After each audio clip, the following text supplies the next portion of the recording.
large swaths of the cast to be wiped out in a single game, and it's for reasons like this, as well as the series' use of excessive sex and violence. Oh, by the way, graphic content warning for this video. But Gantz has gained the reputation as an overtly edgy series, and it is. This is the kind of show I loved as a teenager. As a kid, I'd had my perception of media and reality obliterated by the shocking and violent imagery of Akira, and I spent a lot of my teenage years trying to recapture that feeling, which led me to shows like Elfen Lied, Tengu Tenge, and of course, Gantz. But this side of Gantz has also drawn a lot of criticism.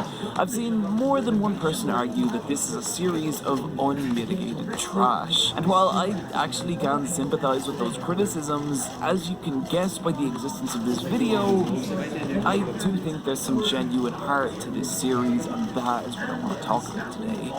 And to do so, I want to start with the man behind Gantz, Hiroyi Oku. Hiroyi Oku is a strange fellow. After the ending of Gantz was heavily criticized on the Japanese messaging board 2chan, he included a scene in his next manga, Inuyashiki, where an evil cyborg teenager murders every member of the online messaging forum. He has a very distinctive approach to storytelling, often focusing on the cruelty and violence humans are capable of and presenting it with a near nihilistic cynicism, as seen in Gantz and each of his series that followed it. But what's interesting is that he wasn't always like this. In fact, his first manga, Hen, was a comparatively light-hearted ichi drama that found success in weekly Young Jump magazine. However, things would then take an unfortunate turn. Oku using the profits he'd made from Hen to invest in cutting-edge 3D technology, spending 2 years and all his money training himself and his assistants in the new software, in the hopes of creating a new kind of 3D manga. The only problem was that this was the mid-90s and 3D software still had a long way to go, and so his resulting manga 01 in part looks like this. Yeah. 01 was cancelled after only 3 volumes, leaving Oku without income and on the verge of bankruptcy.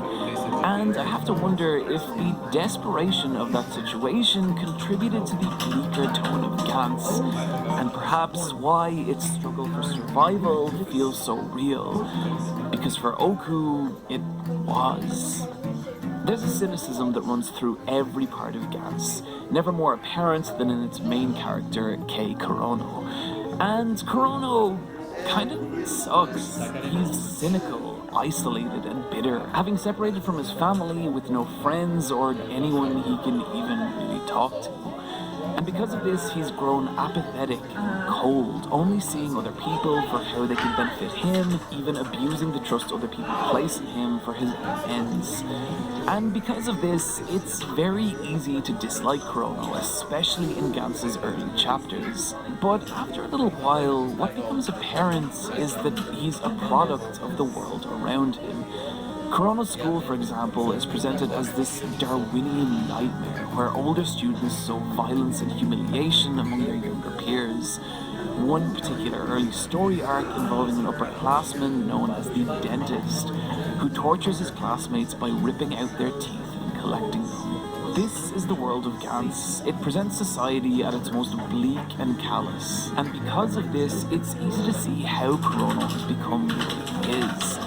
How the life and enthusiasm he had as a child has been crushed out of him, leaving a cold, cynical shell of a person.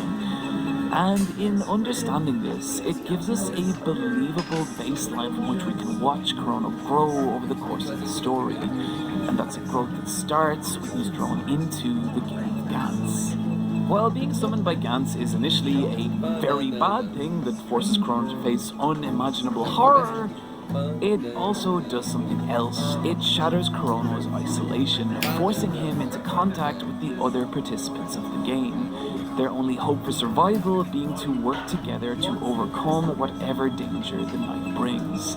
And so, Slowly, over the course of the games, people start to rely on Chrono, and he in turn begins to rely on them, the group sharing a bond that is absent from Chrono's ordinary life. There's a chapter that illustrates this really beautifully called Daytime Lantern, which starts with one of Chrono's teachers calling him a daytime lantern, i.e. that he is totally useless. The name catches on in a way that names tend to in high school, and he spends the rest of the day being harassed and insulted by his classmates. But then that evening, he's visited by his teammates from Gantz, who have come to look on him as their leader, and together they bound across rooftops and train for whatever challenge awaits them in the next game. The chapter ending with Chrono staring silently down at the people he's helping. What's so cool about Daytime Lantern is how it captures that feeling of being part of a found family. That in his daily life, Chrono is this nobody who is harassed and ignored. But through Gantz, he's found this group of people he's really important to and are important to him, letting him grow past the selfish asshole we met at the beginning of the story. And what's cool about this chapter is that none of this is a fucking statement. Oku just presents us with a day in Chrono's life and lets us come to our own conclusions. And this is something I really like about his work. He's a much stronger visual storyteller than he is actual storyteller, often giving very little direct detail about his characters' lives, but revealing who they are, either through their environments, the subtle emotion of their facial expressions, or taking an entire page layout and using it to convey a particular concept or emotion. He has an ability to visually capture a moment and use that moment to give us further insight into who these people are. One of my favorite examples of this comes at the beginning of Gantz's third major story arc, the first panel of the page showing Chrono lying in bed, the isolation he feels conveyed by the empty negative space around him. The next panel revealing his desire to go back to Gantz where he can be with other people. But then immediately this layout is contrasted with the third panel showing Gantz's secondary main character Kato in the same composition. But that negative space is filled with his little brother, Kato racked with anxiety over having to return to the apartment. What I love about this page is how with just 4 simple panels it shows us the vast difference between these two characters and the impact Gantz is having on their lives. Unlike Chrono, Kato has something to lose, his little brother. Both Kato's parents were killed in an accident when he was younger, leaving him and his little brother in the care of their violent, abusive relatives. And so all the two have is each other, Kato taking it upon himself to get a job and save up enough money to rent an apartment, where he and his little brother can live in safety and peace. But because of this, his relationship with Gantz is totally different from Chrono's, as he knows that if he's killed, he will vanish from his brother's life without explanation, leaving the child alone and defenseless in a cruel, violent world. This page capturing that anxiety beautifully. And it's for moments like this that I would really recommend the manga of Gantz over all other versions, as well as the fact that it's the only way to experience the vast majority of the story. Okay, you may have noticed from that previous section that Gantz is bleak.